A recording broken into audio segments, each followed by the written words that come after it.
Job మొట్టమొదటి success, foreign పోదాం అనుకున్నాం సక్సెస్, చదువుకోవడం ఒక వర్షన్, జాబ్ల ప్రమోషన్స్ సక్సెస్, ప్రాజెక్ట్ మేనేజర్ అయినాం, టీమ్ లీడర్ అయినాం, ప్రాజెక్ట్ మేనేజర్ అయినాం, హైదరాబాద్ వచ్చినాము, మధ్యలో బెంగళూరు టచ్ చేసినాం, ఇవన్నీ సక్సెస్లు.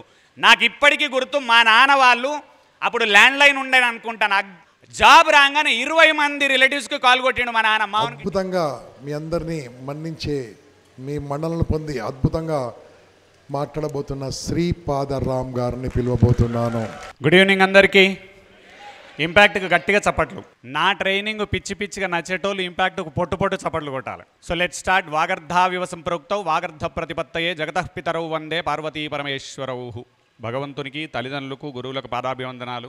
ఇంపాక్ట్ మిత్రులందరికీ వామ్ వెల్కమ్. ఒక యజ్ఞంలాగా ఇంపాక్ట్ను చేయడం అనేది సామాన్యమైన విషయం కాదు. ఎన్ని మాట్లాడినప్పటికీ కూడా 25 సంవత్సరాలు ఆరు 30 సంవత్సరాలు అయింది ఆల్మోస్ట్ కైండ్ ఆఫ్. అక్కడి నుంచి ఒక యజ్ఞంలాగా చేస్తూ ఇంత దూరం తీసుకొచ్చినారు ఇంపాక్ట్ని. నాగేశ్వరరావు గారు, గంపా నాగేశ్వరరావు గారికి ఒక్కసారి గట్టిగా చప్పట్లు. అండ్ వాలంటీర్స్ అందరు కూడా బ్యాక్గ్రౌండ్లో చాలామంది తాజ్మహల్ నిర్మాణానికి రాళ్ళెత్తిన కూలీలు ఎవ్వరు, ప్రభు ఎక్కని పల్లకి కాదో అది మోసిన బోయిలు ఎవ్వరు అని వాలంటీర్స్ అద్భుతమైన వర్క్ బ్యాక్గ్రౌండ్లో. అదర్వైజ్ ఇట్లా నిలబడదు సిస్టమ్ ఏది కూడా. సిస్టమ్ నిలబడాలంటే పిల్లర్లు కావాలి మనకు. ఆ ఇంపాక్ట్ మిత్రులందరికీ గ్రేట్ వర్క్ మీ అందరికీ. మేము మాలాంటి స్పీకర్ వచ్చి ఒకసారి మాట్లాడిపోతున్నాం, ఇది నార్మల్ నా దృష్టిలో. అండ్ హానెస్ట్లీ వాళ్లకు చప్పట్లు చెందాలి. బట్ ఇక్కడి నుంచి ఎదిగిన వ్యక్తులలో, ఇంపాక్ట్ లాంటి ప్లాట్ఫామ్ నుంచి ఎదిగిన వ్యక్తులలో నేను ఒకడిని. స్టార్టింగ్ నేను ఇప్పటికీ గుర్తు, నాకు నెల్లూరులో ఫస్ట్ ట్రైనింగ్ ఇచ్చినప్పుడు it was a different experience. యాక్చువల్గా రామ్ సార్ చెప్పినట్టుగా స్టేజ్ ఎక్కొచ్చినా నేను అప్పుడు నిజమే సార్ అన్నది, భయం లోపల ఎట్టి పరిస్థితులు ఉంటుంది. ఎందుకంటే ఇంత పెద్ద స్టేజ్ ముందర మనం మాట్లాడలేదు ఏనాడు, ఫస్ట్ టైం. బట్ పాయింట్ ఏంటంటే భయాన్ని జయించి, ఆ భయం ఉన్నప్పటికీ కూడా స్టేజ్ మీద ఒకసారి మాట్లాడితే ఆ స్లోగా కాన్ఫిడెన్స్ అనేది లోపల నుంచి పెరుగుతుంది అనే మాట వాస్తవం. ఇవాళ 1000 మంది కూర్చున్నా ఫరక్ పడదు, నా దృష్టిలో 1,00,000 మంది కూర్చున్నా ఏం ఫరక్ పడదు.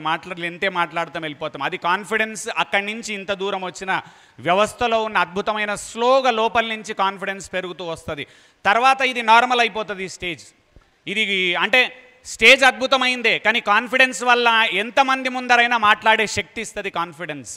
సో అందుకని ఫస్ట్ ఆఫ్ ఆల్ అందరు ఇక్కడ ఇంపాక్ట్లోకి వచ్చి మాట్లాడే ప్రతి స్పీకర్ లైఫ్లో విపరీతంగా కష్టపడి ఏదో సాధించి ఉన్నత శిఖరాలు అధిరోహించి కొన్ని సంవత్సరాల తరబడి కొన్ని 1000 మందికి మోటివేట్ చేసి జనాలను మార్చి ట్రాన్స్ఫార్మ్ చేసి ఆ తర్వాత వాళ్ళు ఎదిగిన విధానాన్ని కూడా జనాలకు ఎక్స్ప్లెయిన్ చేస్తూ చేస్తూ చేస్తూ చేస్తూ మోటివేట్ చేస్తున్నారు. సార్ అన్న పాయింట్ ఇంకొకటి correct. Motivation is just for a small moment ఉంటుంది. మేము చాలామందికి చెప్తాం, మోటివేషన్ తీసుకున్నప్పటికీ కూడా తర్వాత ఆచరణ ముఖ్యం, ఆచరణ ముఖ్యం, ఆచరణ ముఖ్యం. ఏం చేసినావు, ఏం చేసినావు, ఏం చేసినావు, అది లేకపోతే వర్కౌట్ అవ్వదు. మొట్టమొదట జాబ్ ఎక్కంగానే ఆలోచన పుట్టుకరాదు. ఏమైతే తెలుసా, జాబ్ ఎక్కుతాం, జాబే మొదటి సక్సెస్ మనకు అయ్యి దాంట్లో సీరియస్గా వెళ్ళిపోతాం. అందులో ఫస్ట్ ఆఫీస్కి వెళ్ళడము, ఐడి కార్డు వేసిన మొట్టమొదటి రోజు భారతరత్నతో సమానం ఐడి కార్డు. అంత ఖతర్నాక్ ఉంటుంది ఐడి కార్డు. యాక్చువల్గా నేను 2004లో టీసీఎస్లో సెలెక్ట్ అయినా. అప్పుడు మాతృశ్రీలో యాక్చువల్గా టాపర్ నేను 83%తోని. క్యాంపస్ ఇంటర్వ్యూలో ఎట్టి పరిస్థితుల్లో సెలెక్ట్ అవుతా అనే అంత ఓవర్ కాన్ఫిడెన్స్ నాకు. కాన్ఫిడెన్స్ కాదు, ఓవర్ కాన్ఫిడెన్స్ నాకు ఎక్కువ. అయితే ఏమైంది, ఆ ఇయర్ మార్కెట్ డౌన్ ఫుల్గా. 2002, 2003 డౌన్. క్యాంపస్ ఇంటర్వ్యూలే లేవు. లాస్ట్ ఇయర్ సెలెక్ట్ అయిన వాళ్ళనే కంపెనీలు తీసుకోలే. ఏమైంది తెలుసా, మొత్తం ఆగమైపోయింది, కాన్ఫిడెన్స్ అంతా పోయింది. బయటకు వచ్చి ఆఫ్ క్యాంపస్లో ఇంటర్వ్యూలు అటెండ్ చేయాల్సిన అవసరం వచ్చింది. బయటకు వచ్చినాం, 4-5 కంపెనీలే, exact 5th company TCS select అయిపోయినాం. 4 ఫెయిల్ అయిన తర్వాత ఇంతకుముందు సార్ అన్నట్టుగా కాన్ఫిడెన్స్ డౌన్ అయింది లైట్గా. బట్ అయినప్పటికీ ఏం మనసులో ఒక గట్టి ఆలోచన ఏంటంటే పర్సంటేజ్ అయితే ఉంది, ఎట్లాగూ తీసుకుంటారు ఎవరో ఒకరు. సెలెక్ట్ అయిన మొట్టమొదటిసారి ఎట్లుంటుందంటే సాధించేసిన నేను లైఫ్లో అనేది కరెక్ట్. నాకు ఇప్పటికీ గుర్తు, మా నాన్న వాళ్ళు అప్పుడు ల్యాండ్ లైన్ ఉండేది అనుకుంటా, నాకు గుర్తున్న కాలంలో అయితే ల్యాండ్ లైన్లే ఉండే. 2003-4లో జాబ్ రాగానే 20 మంది రిలేటివ్స్కి కాల్ కొట్టిండు మా నాన్న. మావనికి టీసీఎస్లో జాబ్ వచ్చింది, మావనికి టీసీఎస్లో జాబ్ వచ్చింది, మావనికి టీసీఎస్లో జాబ్ వచ్చింది. అంత ఆనందం ఉంటుంది నిజంగా మిడిల్ క్లాస్లా. ఒక జాబ్కి ఎక్కిండు మావాడు, ప్రయోజకుడు అయిండు అనే కాన్ఫిడెన్స్ తండ్రికి, తల్లికి, వంశం మొత్తానికి ఉంటుంది. ఇంకా గమ్మత్తైన, ఇప్పుడు ఆలోచిస్తే గమ్మత్తు అనిపిస్తుంది. ఏం తెలుసా, త్రివేంద్రం ట్రైనింగ్, శబరి ఎక్స్ప్రెస్ ఎక్కి త్రివేంద్రం పోతున్నా. నాకు ఇప్పటికీ గుర్తు, సికింద్రాబాద్లో 25 మంది వచ్చారు సెండ్ ఆఫ్కు. నాకు ఇప్పుడు అర్థంగా ఇప్పుడు క్వశ్చన్ ఏమో అడుక్కుంటా తెలుసా, ఏం బీకి నాని వచ్చిర్రో తెలియదు నాకు. అప్పుడేమో ఏ ఖతర్నాక్ జాబ్ టీసీఎస్లో. టీసీఎస్ అద్భుతమైన కంపెనీ, జాబ్ వల్ల నాకు ప్రాబ్లం లేదు, జాబు అద్భుతమే. 18 ఏళ్ళు చదువుకున్నా కాబట్టి ఆ స్టెప్ ఆ రోజు అద్భుతమే. కానీ గమ్మత్తైంది తిరిగి ఇవాళ చూసుకుంటే తెలుసా, 25 మంది సెండ్ ఆఫ్కి వచ్చిర్రు, ఫారెన్ పోతలేను, ₹1,00,000 శాలరీ రాలే, 4గురికి అన్నం పెట్టలే నా ముఖానికి, 3గురిని చదివిపించి పీకినోని కాదు, 2 స్కూల్ బిల్డింగ్ల కలర్లు వేసిన ముఖం కాదు, 25 మంది ఎందుకు వచ్చిర్రు? ఇది అలవాటు అయితే అది మంచిదే. ఫస్ట్ సక్సెస్ను సెలబ్రేట్ చేసుకోవాలి కాబట్టి వచ్చిర్రు వాళ్ళు.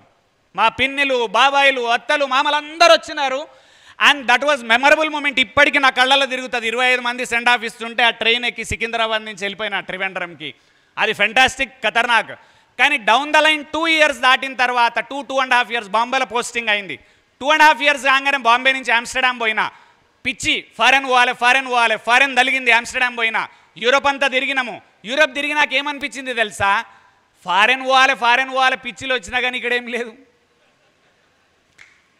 పైసలు ఫుల్లు, మన బాత్రూమ్ మనమే గడగాల, ఏం బీక సంపాదిస్తున్నా నేను, బాత్రూమ్ కడుక్కుంటాను బై.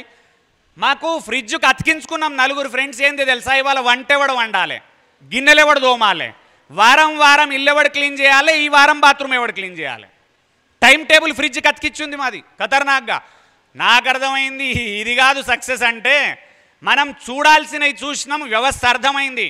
మళ్ళీ ఇండియాకు పోవాలని ఇండియాకు వచ్చి అంటే ఏమైంది తెలుసా, ఇక్కడ నేను ఎక్కడ తప్పు పట్టట్లే, జాబు మొట్టమొదటి సక్సెస్, 2 ఫారెన్ పోదామనుకున్నాం సక్సెస్, జాబ్ల ప్రమోషన్స్ సక్సెస్, ప్రాజెక్ట్ మేనేజర్ అయినాం, టీమ్ లీడర్ అయినాం, ప్రాజెక్ట్ మేనేజర్ అయినాం, హైదరాబాద్ వచ్చినాము, మధ్యలో బెంగళూరు టచ్ చేసినాం, ఇవన్నీ సక్సెస్లు. మీరందరూ అర్థం చేసుకోవాల్సింది, ఇప్పుడు ఒక వర్షన్స్ చెప్తున్న, లైఫ్కి సంబంధించిన కొన్ని వర్షన్స్ ఉంటాయనే క్లారిటీ వచ్చింది నాకు ఇప్పుడు. చదువుకోవడం ఒక వర్షన్ అంటే ఏంది, ఐఫోన్ ఇప్పుడు ఏ వర్షన్ నడుస్తుంది, ఐఫోన్ వర్షన్స్ మీరు అర్థం చేసుకుంటే లాస్ట్ 15-16 సంవత్సరాలల్లో ప్రతి సంవత్సరం వర్షన్ రిలీజ్ చేసిండు. నీ ముఖానికి ఎన్నో వర్షన్లు ఉన్నావు? ఆ వర్షన్ ఏదో 1.0, 2.0, 2.1, ఆ వర్షన్స్ ఎట్లుంటాయనే క్లారిటీ మీకు ఇస్తా వినుండి. బాగా చదువుకొని డిగ్రీ ఇంజనీరింగ్ పాస్ అయిండు, వర్షన్ 1.0 పాస్డ్, నో ప్రాబ్లం.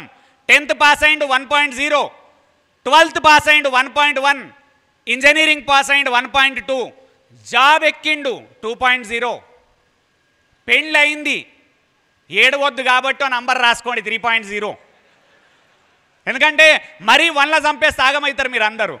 ఆ తర్వాత పిల్లలు పుట్టిర్రు, ఇంకోటి వేసుకో 4.0. ఇక్కడ మీరు ఆగి నేను మిమ్మల్ని రిక్వెస్ట్ చేసేది ఏంటంటే 5.0 రావడానికి చాలా కష్టం. 4.0 నార్మల్, ప్రతి పర్సన్ లైఫ్లో అది జరుగుతుంది.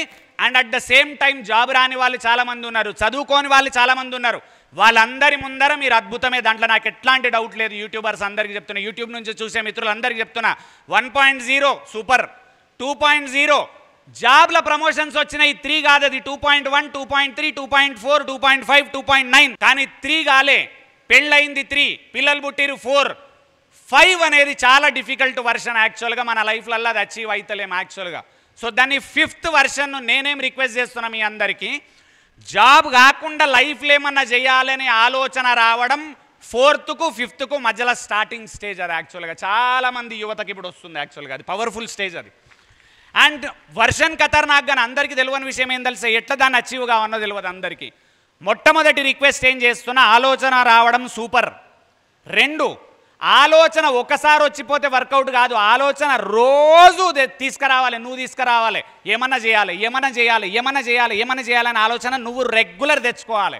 ఎందుకు తెచ్చుకోవాలి తెలుసా, నీ దగ్గర ఫస్ట్ ఈ 4 నుంచి 5కి ఎంటర్ కావాలంటే ఒక అద్భుతమైన అస్త్రం ఉండాలి. దాన్నే ఏమంటారంటే డ్రీమ్ ఆర్ గోల్.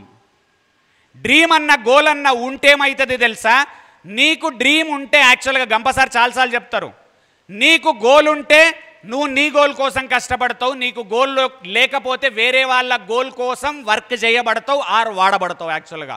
అది జరుగుతుంది కార్పొరేట్ కంపెనీస్లల్లో. అండ్ కార్పొరేట్ కంపెనీస్ తప్పు కాదు, కార్పొరేట్ కంపెనీస్ ఎక్కడ తప్పు కాదు యాక్చువల్గా. నువ్వు జాబ్ కావాలన్నావు, వాళ్ళు వర్క్ కావాలన్నారు. విన్ విన్ సినారియోలో జాబ్ లేని నాకు టీసీఎస్ జాబ్ ఇచ్చింది, 18,000 శాలరీ ఇచ్చింది, ప్రమోషన్స్ ఇచ్చింది, ఫారెన్ తీసుకుపోయింది, కారు కొన్నా, ఇల్లు కొన్నా, ప్లాట్ కొనుక్కున్నా, హ్యాపీగా సెటిల్ అయిన, పెళ్ళైంది, పిల్లాడు పుట్టింది. ఇవన్నీ జాబ్ వల్ల జరిగినాయి. ఆ తర్వాత అందరికి ఒక ఆలోచన వస్తుంది, ఇక్కడ కూర్చున్న మిత్రులకు ఏమన్నా ఎక్స్ట్రా చేయాలి, ఏమన్నా కొంచెం ఎక్కువ చేయాలి, ఏమన్నా కొంచెం ఎక్కువ చేయాలి. ఏమన్నా కొంచెం ఎక్కువ చేయాలంటే జాబ్ మెంటాలిటీ వర్కౌట్ కాదు. అండ్ రెండోది, చాలామందికి ఏమన్నా ఎక్కువ చేయాలనే తపనుంది. నేను మిమ్మల్ని అడిగే క్వశ్చన్ ఏంది తెలుసా? ఏమన్నా చేయాలి కాదు, ఎందుకు చేయాలి చెప్పు నాకు. ఏమన్నా చేయాలి వర్కౌట్ కాదు, ఎందుకు చేయాలో తెలుసుకోండి ఫస్ట్. ఏం చేయాలని అడుగుతారు జనాలు, తప్పు క్వశ్చన్. ఏం చేయాలి పక్కన పడే, ఎందుకు చేయాలో చెప్పు. ఆల్రెడీ జాబ్లో 50,000 సంపాదిస్తున్నావు, ఎందుకు కొత్తది చేయాలి? ఆల్రెడీ జాబ్లో ప్రమోషన్ వచ్చింది, 1,00,000 రూపాయలు సంపాదిస్తున్నావు, ఎందుకు చేయాలనుకుంటున్నావు? 2 lakhs సంపాదిస్తున్న మిత్రులు ఉన్నారు, 3 lakhs per month సంపాదిస్తున్న మిత్రులు ఉన్నారు. ఐటీలో పనిచేసేటోళ్ళు మా ఫ్రెండ్స్ అందరు ఇప్పుడు 2 to 3 lakhs మధ్యలో ఉన్నారు పేమెంట్ శాలరీలో. వాళ్ళందరి ప్రాబ్లం ఏంది? ఏమన్నా చేయాలంటారు, అది తప్పు క్వశ్చన్. ఎందుకు చేయాలో చెప్పాలి నువ్వు.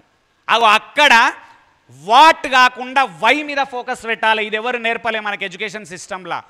అది డ్రీమ్ పవర్ఫుల్ ఉండాలి, గోల్ పవర్ఫుల్ ఉండాలి. ఫస్టే గోల్ పవర్ఫుల్, డ్రీమ్ పవర్ఫుల్ ఉండవు మనకెవరికి. ఈవెన్ బిజినెస్లకు దిగినోళ్ళు, సేల్స్లకు దిగినోళ్ళు, రియల్ ఎస్టేట్ కంపెనీలో కొన్ని లక్షల మందిని చూసిన ఇప్పటి వరకు, వాళ్ళందరి ప్రాబ్లం ఏంది తెలుసా? గోల్ పర్ఫెక్ట్ లేకుండా 5 ప్లాట్లు అమ్మంగానే ఆగిపోయినరు, 10 ప్లాట్లు అమ్మంగానే ఆగిండు ఒకడు, 100 ప్లాట్లకు ఆగిండు ఒకడు, 200 ప్లాట్లకు పొగరు పెరిగింది ఒకరికి. ఎందుకు తెలుసా ప్రాబ్లము? గోల్లో క్లారిటీ, డ్రీమ్లో క్లారిటీ లేదు. అందరు చేస్తున్నారని చేద్దామని దిగిర్రు, కానీ ఎందుకు చేస్తున్నావు అని అడిగితే క్లారిటీ లేదు. 100 మంది లీడర్లను చూసిన స్టేజ్లు ఎక్కి స్పీచ్లు ఇస్తారు, ఏం తెలుసా? డ్రీమ్ ఉండాలి, గోల్ ఉండాలి, డ్రీమ్ ఉండాలి, గోల్ ఉండాలి, డ్రీమ్ ఉండాలి, గోల్ ఉండాలి. దిగంగానే వాళ్ళని ఏమడగాలి తెలుసా? నువ్వు నీ డ్రీమ్ బుక్ చూపించు నాకు ఫస్ట్. ఎక్కడ రాసి ఉంది నీ ముఖానికి డ్రీమ్ లిస్ట్? ఎక్కడ రాసి ఉంది? గోల్స్ లిస్ట్ ఎక్కడ రాసి ఉంది? వాళ్ళకే లేవు చాలామందికి. ఎందుకంటే డ్రీమ్ ఉన్నది లోపల, క్లియర్గా వెలికి తీసి సెట్ చేస్తలేరు, దాన్ని అక్కడ తప్పు అవుతుంది యాక్చువల్గా. అందుకని రిక్వెస్ట్ ఏం చేస్తున్నా మీ అందరికీ, డ్రీమ్ అండ్ గోల్ మీద వర్క్ చేయడం అలవాటు చేసుకోండి. ఇంతకుముందు సార్ చెప్పినట్టుగా టైం వేస్ట్ బంద్ చేయాలి. ఇక్కడ 4 to 5 వెళ్ళాలంటే చాలా డిఫికల్ట్. ఒకటి, దీన్ని కరెక్ట్ కంటెంట్ డిఫైన్ చేస్తున్నా మీ అందరికీ, పట్టుకోండి. వర్షన్ 4 నుంచి వర్షన్ 5కి వెళ్ళాలంటే డ్రీమ్ గట్టిగా ఉండాలి. ఏం గట్టిగా ఉండాలి? ఏముండాలి? గట్టిగా చెప్పండి, ఏముండాలి? ఇది ఫస్ట్ సూత్రం. డ్రీమ్ లేనోడు ఫెయిల్ అయిపోతాడు. డ్రీమ్ అండ్ గోల్ పర్ఫెక్ట్ లేనోడు 4 రోజులు మార్కెట్లో తిరుగుతాడు, అవతలోడు ఎక్కిరియంగానే బంద్ చేస్తాడు. డ్రీమ్ అండ్ గోల్ లేనోడు కష్టాన్ని భరించలేడు. డ్రీమ్ అండ్ గోల్ లేనోడు ఏ ప్రాబ్లం వచ్చినా పడిపోతాడు.